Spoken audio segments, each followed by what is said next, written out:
Hello दोस्तों, नमस्कार।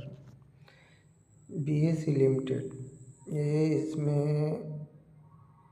आज 7 नवंबर 2025 को भारी वॉल्यूम के साथ भारी खरीदारी देखी गई और मूविंग एवरेज 20, 50 और 200 के ऊपर क्लोजिंग दिया है। और बहुत ही बड़ा कैंडल, मतलब एक तरह से ये कैंडल जो है बुलिश मारुबोजू है, बुलिश मारुबोजू के साथ ब्रेकआउट दिया है। तो हम इस स्टॉक पे आगे आने वाले 2-3 दिनों में नज़र रखेंगे और थोड़ा सा रिट्रेसमेंट लेगा, उसके बाद हम इसमें अपना लॉन्ग पोजीशन बना सकते हैं।